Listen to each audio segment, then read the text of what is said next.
I feel myself almost being labeled an archive, and as you will notice, a living archive, will notice from the talk that actually the archive is one of those things that I'm putting under a critical eye. So I apologize first to have maybe caused some confusion about whether I speak in English or in German. I have conceived the paper in English. Change of title is another problem after having seen and having not been sure before when I wrote this, how Faustin Linicula would make or construct his reenactment. I had to very fast, the last 2 days or 1.5 days, redesign some of my arguments in the light of his performance or his choreography. And the last title I would give, the final title I would give now, this talk, is something like post-colonial reenactment and colonial healing rites as forms of abduction of agency. Why I use these words? It has a reference to some religious practices which were studied by Alfred Gell, and he introduced the term the abduction of agency. In German maybe die Entführung der Handlungsmacht oder der Handlungsfreiheit, has to do with the notion that he noticed in India, for instance, people passing a statue of a deity would give it darshan, that is, have eye contact. And the theory behind it in Indian thinking is that actually you endow, as it were, you believe the deity is looking at you when you pass, and you look back. Of course, what you do there is you have a wishful thinking, which you look at it and you give up your agency to the statue, who you empower, as it were, to look back at you. But of course it is within the person, in its attitude between the thing that represents something and the person addressing the thing, which is then not anymore a thing or statue, that this abduction of your own agency takes place, so the deity takes over, and you believe in when she looks, and of course she looks at you, the statue, you will be lucky and happy during the day, and when you interpret this. So this is the meaning of abduction. Now, I would like to, at first, apply it to Linicula's reenactment, and second, then raise the question whether a ritual Africans in West Africa were conducting in the 1950s, and these rituals were put on film by Jean Rouch, whether these rituals are also a kind of abduction, or what could be the difference. And I will leave that maybe also to you to reformulate, rethink, and compare. So I try a comparative approach here. And I'm starting with the choreography because it seemed to have raised a lot of questions, a lot of unease, and the discussions afterwards with Jean-Luc Nancy again showed a great diversity of views, at least, if not to say certain misunderstandings were reinforced, possibly. So let me add another misunderstanding, maybe, to this whole conundrum. I want to start with this reenactment of the 1923 production because it's fresh in our memories, and because Linicula is expressing in interviews I have been able to peruse in advance, by good luck. He is expressing his dissatisfaction with the fact that the rampant racist implications of the original production and the continuing anguish of African artists not to be able to fathom their own heritage, because this heritage is only accessible through the lens of European imagination. Even worse, the African heritage is also inaccessible because it either was erased by genocide and the accompanying demise of cultural and aesthetic productions of tradition, or because it has been hidden away in galleries, art galleries, private collections, or museums, all of which, on the whole, seem until recently to pursue the policy of claiming not to know the origins or the history of pieces of artistic productions, which may be true for most cases because of the exploitative violence accompanying the colonialist imperialist enterprise, in particular in the Congo, or to put a ban on authorizations for public knowledge, as many of the inhuman practices may come to light, which formed the basis of the European acquisition of the African past. A policy, I may remind you, only too painfully becoming obvious when some 2 years ago, veterans of the Kenyan Fighting for Independence movement were trying to gain access to documents about proof for atrocities committed by the British government, attempting to suppress the pre-independent so-called Mau Mau movement, which in Kikuyu, however, was called Land and Freedom Army, through torture, mass executions, and mass internment camps for civilians between 1952 and 57. Only 4 or 5 years later, Kenya became independent. Until today, the Foreign Office and the archives in London, and that has been described in depth by The Guardian, are not quite refusing to let somebody look at it, but they say we have lost them in our cellars, we have to look, we need a lot of people to sort them out, to see what we can present. That took 2 years, and 2 years later, the Kikuyans came back, and there was still no document they could look into. Linyikula has certainly produced an emotionally moving and maybe disconcerting and uncomfortable, but also intellectually challenging production in his reenactment of the 1923 version, meticulously reconstructed by Millicent Hodgson and Kenneth Archer. However, the most moving part, which also makes us reconsider the complexity of the economic, political, and historical embeddedness of the original production, was the intervention in the first part, before the original was shown, and at the end, in the second part. In both, we have a heart-rendering, inarticulate, screaming black body in the middle of in the middle of the stage, surrounded by 24 dancers who did carry across to us the helplessness, maybe, that's one interpretation, of the onlooker and us, to bring solace or relief to the anguished, or the anguish of the figure presented by the actor, the dancer. At the end, we have accompanying with some overhead projections of original lines and accusations against Sondra.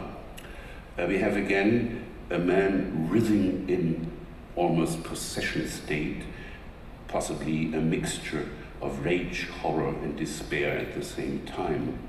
As Linyikula stated in an interview with Deutschlandradio on the 25th of May, I have decided to work with the question how visible or invisible Africa or we Africans are today.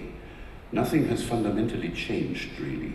We have learned to look at ourselves with the gaze of the West. It is with this kind of question in mind that I gave the original title a double entendre by saying performing Africa. This could mean 2 things.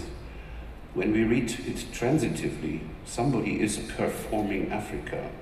When read intransitively, Africa is performing. These are indeed 2 very different modes or forms of performance and of perception of the onlookers. And it is the first category into which the original production must be critically and reflectively positioned in its socio-political as well as aesthetic dimensions, that is, performing somebody performing Africa. Linyikula's question aims at this conundrum, that is, who is performing what for whom? A question will come later to, has been famous through a very polemic utterance and writing by Jean Genet, of course. He questions the he aims at this conundrum that the view of Africa we are confronted with is that of a European imagination, actually a wholly imaginary realm produced during the high time of primitivism from shortly before the First World War to the 1920s, reigning in European intellectual circles. When Lingikula remarks that Africans today, having nothing else to construct or reconstruct or refashion their own identity and history, his reference is doubly apt.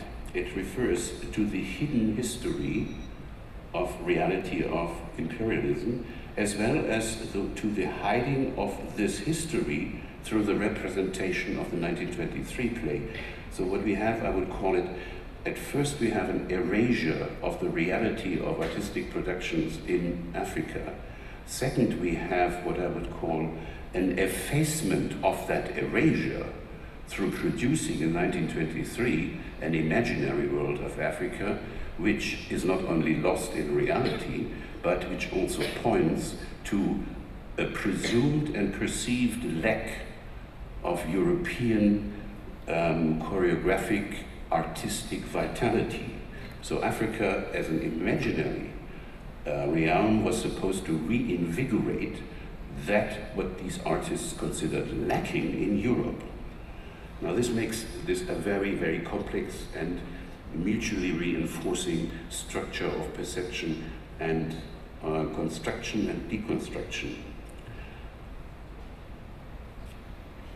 It is, when I address the first point, the erasure of the artistic production in the African context, it is in the meantime only too well known that during the infamous reign of Leopold II of Congo, in the Congo's so-called Free State, as he called it, which was his private realm, from 1885 to 1908, when it was given over to Belgian government, which the king used as his personal estate, it garnered him an estimated 700 million euro nowadays, as equivalent for the exploited rubber and gold. In addition, being paid by the Belgian government the amount of 50,000 gold guilders in 1908 for handing it over. This was accompanied by genocide, we could truly call it, of huge proportions. It was committed on the population. While demographic estimates speak of 20 million inhabitants in the Congo in the 1880s, a census of 1908 shows maximally 10 million people still living there, and whole villages and regions completely empty of people. The atrocities and human tragedy of which Joseph Conrad only hinted were only made public through the journalistic work of Edmund Morel, who started as a clerk in a shipping company, handling all the rubber exchanges for Leopold II in Antwerp and in Liverpool. After finding out about the atrocities committed by the 16,000 mercenaries which were employed by Leopold II, he, that is the shipping clerk, Morel, founded the Congo Reform Association together with another famous, infamous man, the British envoy of Irish background, Roger Casement, whose dispatches as an envoy of the British to London made the public in Europe and in the US aware of these horrendous crimes, like the main one being, and being shown in pictures, the crippling of people who did not fulfill a quota of harvested rubber, the typical punishment being the cutting off of hands. And I will come back to this later. These atrocities were only made known to a recent public nowadays, in this generation, by the novel of Vargas Llosa about the life of Roger Casement, The Dream of the Celt. And prior, shortly before that, through the investigations in a film by Peter Bate, White King, Red Robber, Black Death, aired on TV channels all over Europe after 2003. Even in Belgium, where the Foreign Ministry had strongly worded an accusation and refusal through the Belgian Foreign Office that this film was full of malignant lies. The historical evidence, and it's becoming public knowledge, is one face of the coin of forgotten or even suppressed events. The horizon of the representation of the European imagery of Africa as a timeless, as it were, continent, through the medialization and stage as well as the art movement of the avant-garde. You remember that is a word used by Bakunin in 1878 for the shock troops of radical revolutionary action, is the other side of the coin. It is to this second face of the coin that Vinicula applies the intervention, I would call it, of restaging in particular. This kind of effacement is particularly telling, as it leads us immediately into the present-day discussion about what history is, how it should be told, how it can be told, and what can be told, as emerging in recent historical, theoretical, and analytical discourses in a different field, outside of the aesthetic field, outside of the theater studies, but they intersperse. Fueled much by Peter Berg's contribution to the notions of culture transfer, or histoire croisée in French, as by the works of Aleida and Jan Assmann on the concept and practices of remembering, which is an individual act, that word, and memory, which is a collective act.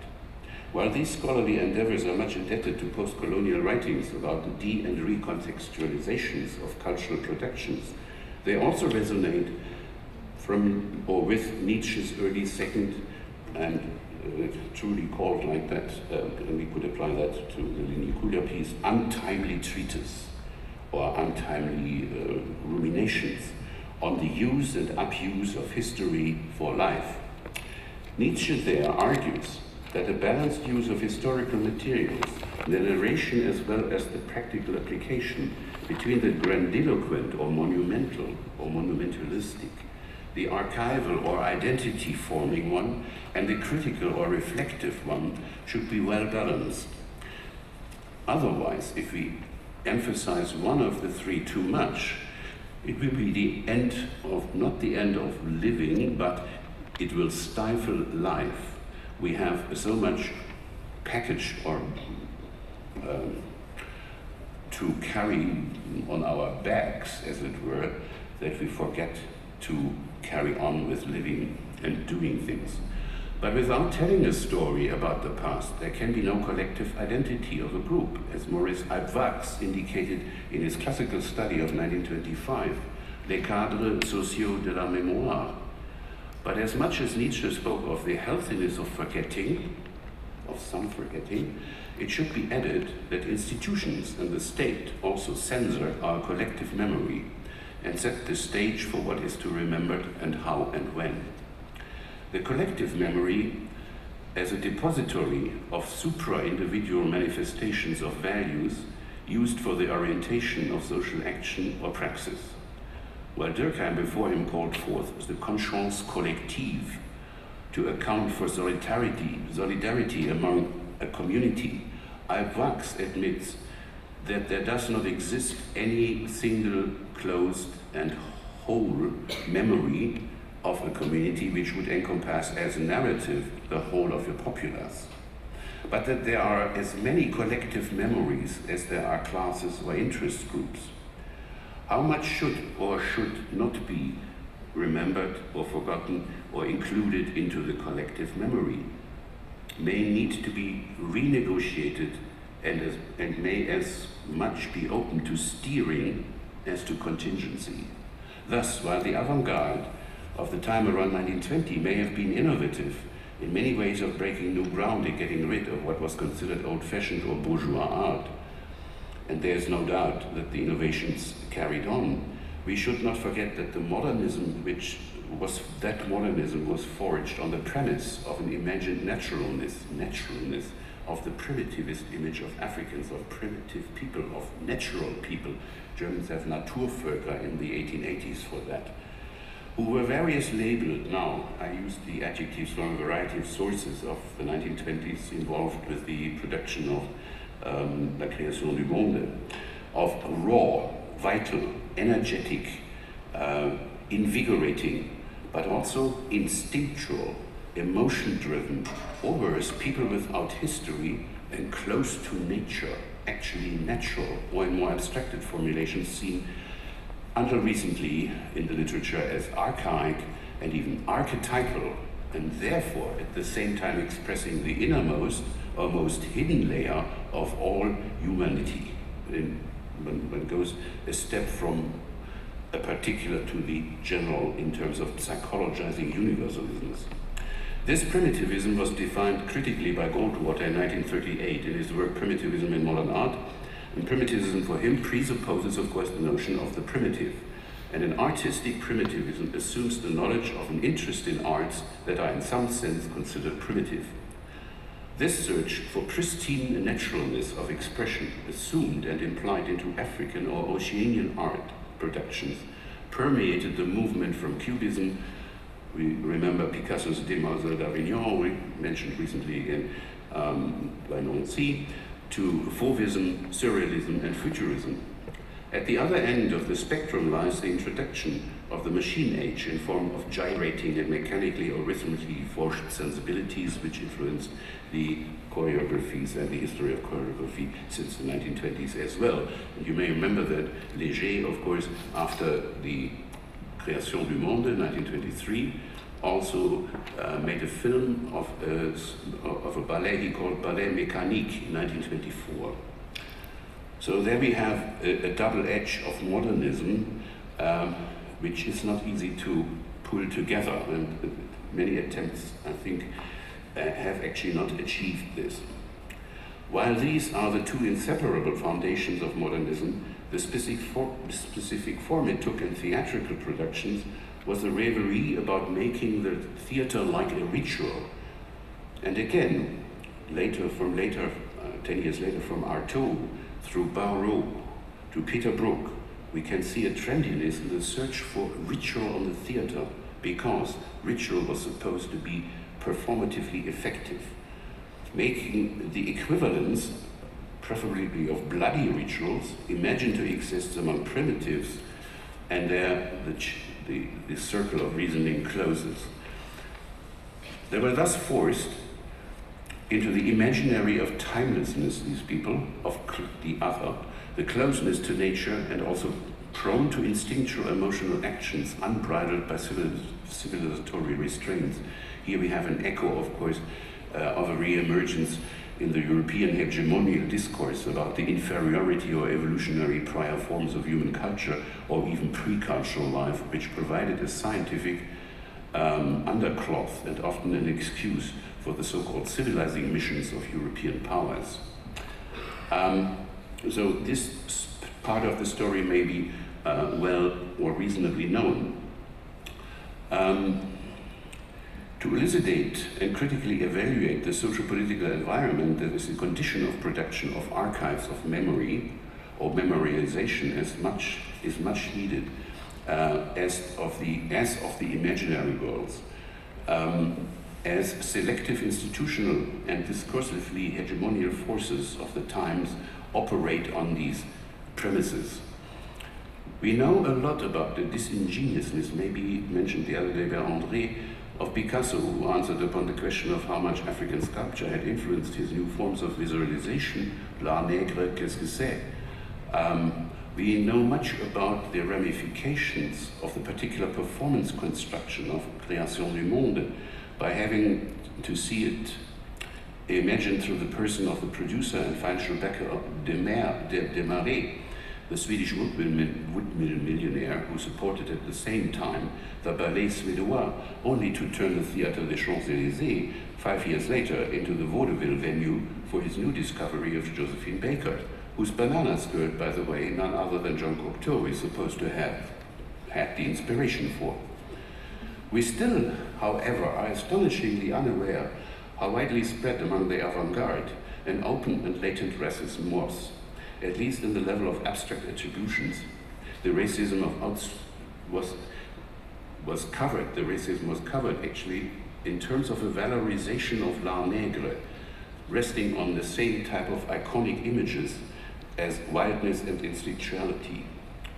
It took until 2011 that a doctoral thesis by Carole Makota appeared under the title Politics of Adaptation in Anthologie Nègre by Blaise Cendrars and the ballet La Création du Monde, through which we become aware of the patchwork quilt upon which the mythical story of the ballet is founded, on bits and pieces of traditions already edited by the missionary Henri Tri in his book Proverbes, et de la légende des Femmes, 1905.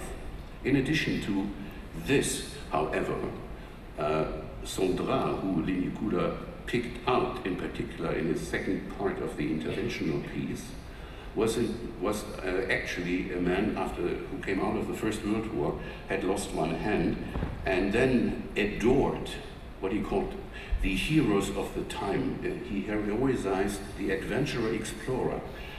In particular, the heroization of Stanley, who we know only too well was the ruthless pathfinder for the project of exploitation of the Congo through Leopold II.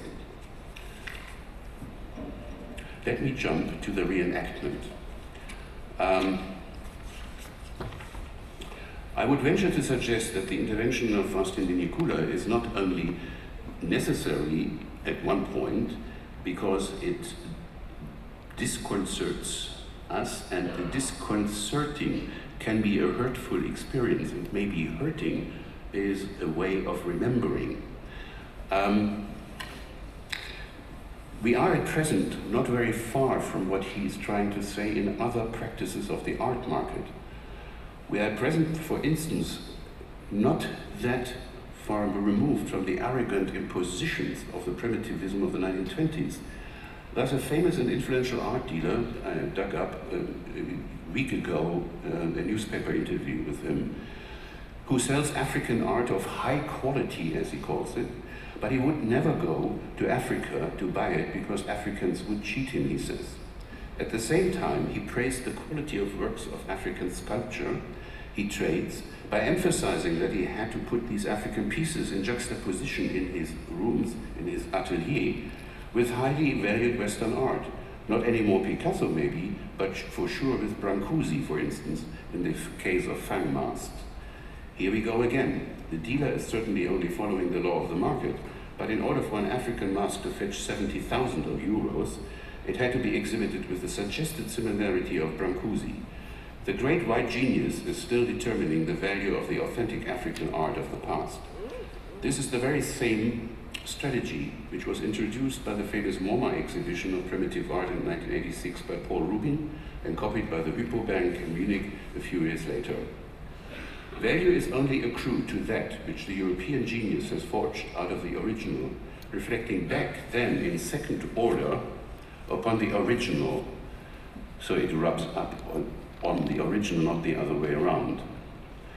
Let me return to the reenactment. I would like to compare the intervention in the reenactment as a form of action which Peter Berg suggested for the figure of, or person of the Old English institution of the remembrancer, der Erinnerer, a word we can't do much with. Let me explain. This was and still is a person who represents the political and social concerns of the city of London since the 16th century at least, vis-à-vis Parliament, or formerly the King, who was reminded not to forget particular actions of specific groups in his population, in his Untertanen, of course. The intervention of the inarticulate scream, for instance, and the shaking body of the artist in the second part of the presentation we saw, is not only for us a remembrance back to the theater of gestures, maybe. De Nicula reminds us through the intervention of the scream to the blind spots in our mental landscapes of collective memories. He thus becomes a remembrancer for our own amnesia. In this sense, the remembrancer can, through and with the help of performers, indeed transform maybe the audience to possibly, at least for a time, reflect upon the meaning of the scream and thus become aware of the gap in the personal and collective memory. The remembrancer thus can become or may become that person who, through artistic artifice or staging a performed embodiment of pain and anguish, leads us to that form of reflection about prejudices and uncharted opinionatedness, which, when not reflected about, gains power over us. If this were to be the potentially transformative outcome of the practice of intervention, it may help us to come to grips with our own disjuncture of memory. For sure, the pure reenactment or of a reconstructed past as a redundant and repetitive act will not do, as otherwise we just applaud ritualistically our own narcissistic images, which were also castigated by Sartre in 1949 when he talked about negritude and its movement in his book L'Orphée Nègre. And of course, again, here we see the complexity of the patchwork of multi-stranded influences which I cannot unravel and not show a linear history or a linear progression or any logic in the what has been called the Black Atlantic, that is the interlacing of African, Afro-American, Caribbean self-empowerment movements, the complex tapestry of the Black Atlantic that also relates, of course, to European choreographic traditions via the presence of the Ballet Suédois that had connections again to a revival and reenactment of a fantasy about Russian, pagan, pre-Christian traditional life in Sacre du Printemps. Now let me turn with these few remarks to the second part of it, to the filmic representation of a possession ritual in West Africa, filmed in 1955, which I do not show for particular reasons, as it would lead us away into a discussion of a possible racism and racialization and another imagery of les nègres and Africans in the vision of Jean Rouch, which was not intended, but the discussion went on for 50 years and has been very contextual.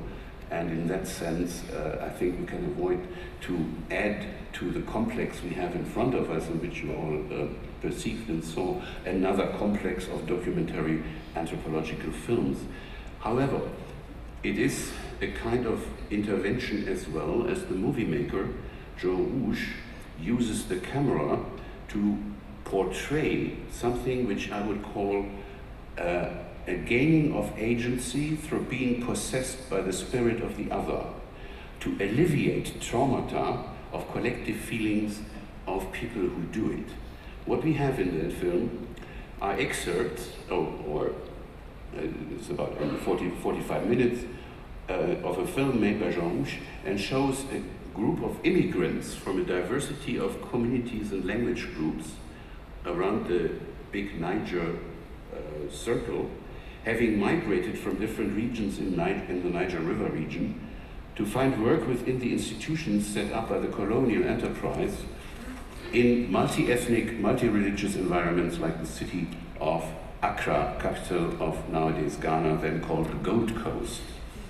Among the particular group which Rouch is showing is the Hauka, H-A-U-K-A, which Rouch found when the film, upon their invitation in 1955, are a specific group of addressing, and also, at least at the time, to alleviate the sufferings which they feel and experience through the real forms of hard labor for not much reward. And this is the scenes he shows in the beginning, the labor. Then he shows how these Hauka go through a ritual move outside the city in the forest, and there's a plantation owned by one of their members. And in this kind of starting theatrical move and interaction, they become actually possessed by, now this is an interesting part, by spirits that represent and are mimetically reenacted the spirits of the white rulers of the colonial powers. The ritual embodiment of these foreign spirits clearly shows, and you can see the possession taking hold from the toes to the head in these people, one after the other. And it is, of course, a dramaturgy of ritual, one of the perfect ones to study there.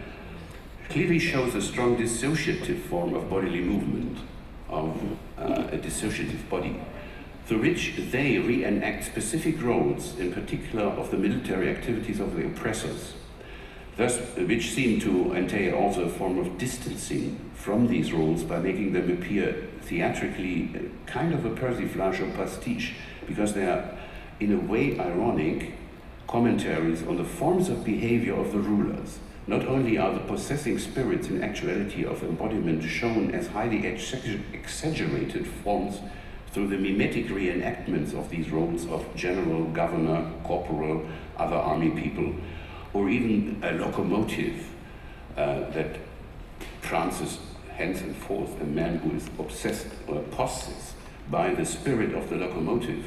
The impression of an ironic comment on the props of power and their worship is enhanced by declaring some printed pieces of cloth around the ritual ground as Union Jack, making a simple hut in the jungle plantation into the palace of the governor, and sacrificing eggs on the head of a roughly hewn block of wood standing in front of the ruling representative of the queen of the palace. While reenacting the main political activities of meetings the whites do for a round table talk after they had discussions and acted out in their possession dissents and conflict between the different power holders during these interactions in possession state. Mostly conducted in a language, by the way, which does not belong to any particular linguistic community, mixing freely French, English, and other forms of glossolalia, the latter commonly being another indicator for speaking with tongues in possessing spirits. The interpretation that the possession cult is also a form of performative mockery is a little bit contested, but it comes not the least from the title given by Rouge and the people who invited him to make the film to the proceedings as Les Maîtres Fous, as he translates the implications of being possessed by the spirits of the rulers. The spirits may make people do things that are signs of madness, but the madness is that of the rulers. They are, in concrete reality, the mad masters. Here, however, in the performatively induced madness of being possessed, the actors take over agency by moving from a state of dissociation to calmness at the end of the ritual and normalcy. That normalcy which makes them function under the oppressive conditions of colonial rule without actually going mad in reality. Thus, the Hauka performers, the members of the cult, actually become the controllers of madness and of the spirits encompassing real madness. Some of this interpretation is implied by Jean Rouge and his comments at the end of the film, where he shows one of the members of this cult a day later in Accra, where he finds him standing in front of the psychiatric hospital, and he asks the rhetorical question, do these people know some other means of coping with real madness that we are aware of? That may be tongue-in-cheek, but it is very difficult sometimes to interpret Rouge there.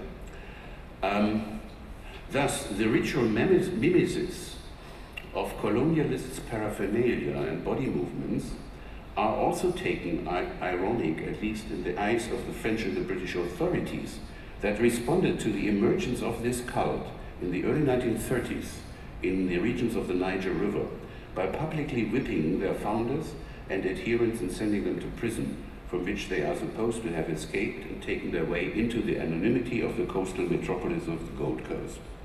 Even here, the British colonial administration was rather suspicious of the movement, suspecting the preparation for insurrection, but finally permitted the cult, or the rituals, to be performed Sundays and outside of the city. So they go into the forest, and that again makes somehow symbolic sense within the ritual, but I leave this part out.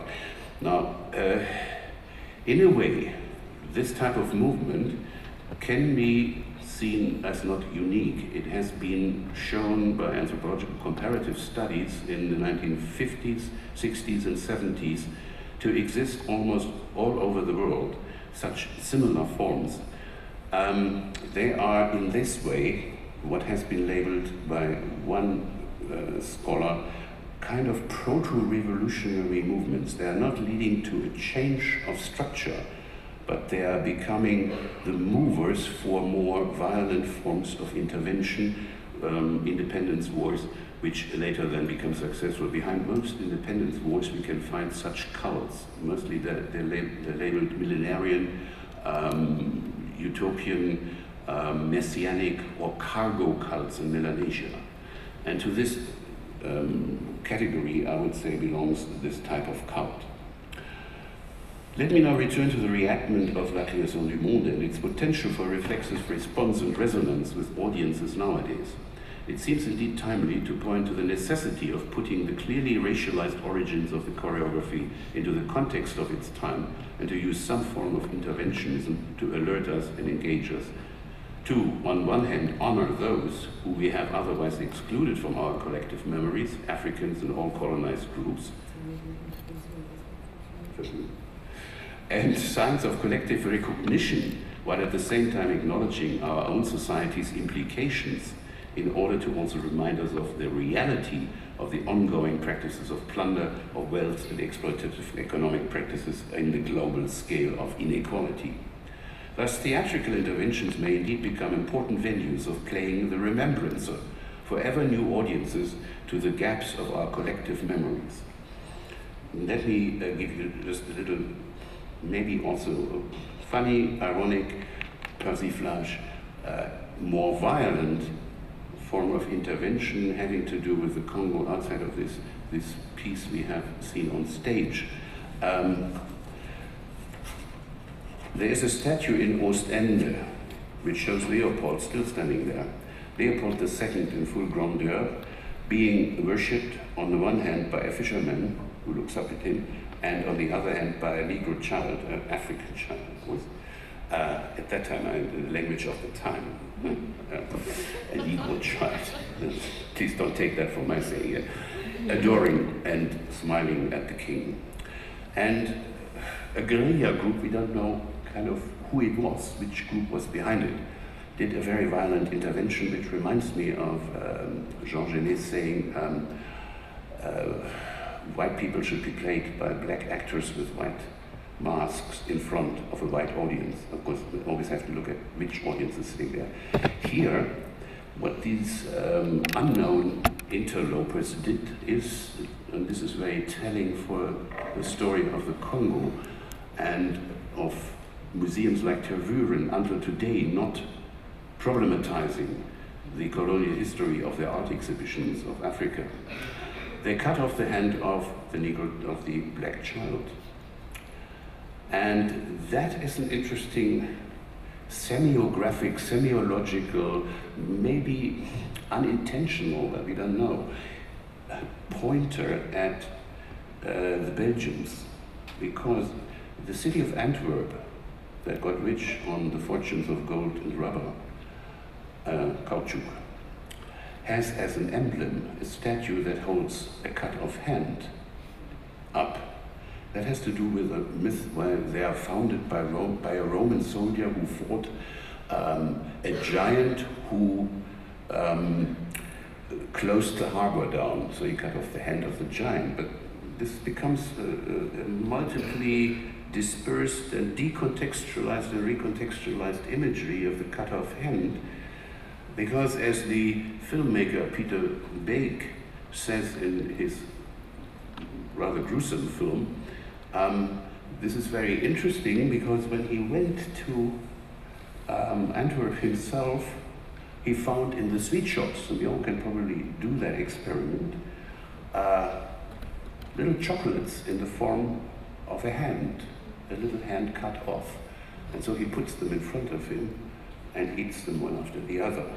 So I think this is one of the possibly not cynical, but super ironic takes on the story of the hand and the cutting off of hands and the Belgian involvement.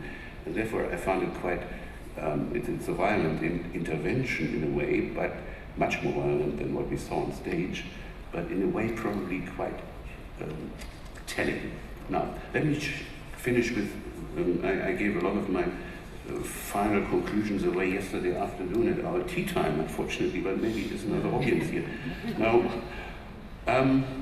much has been made, and this is one of the main points I want to make, in Europe and in books about the European 1920s, about this new feeling of jazz and dance styles and borrowing Afro-American music and including this piece, of course, of staging 1923, La Création du Monde, as an answer to the trauma of the Europeans experiencing the First World War.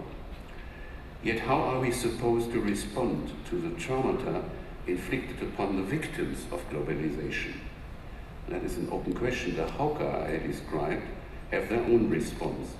But while Europeans try to liberate in their artistic, choreographical practices their bodies from the ensconcements of the previous age, through adopting the movements of the other and the imagined other, the concrete other behind the pastiche of the fantastic is at the same time put into bondage or incorporated and mutilated as a body in us. Thank you very much.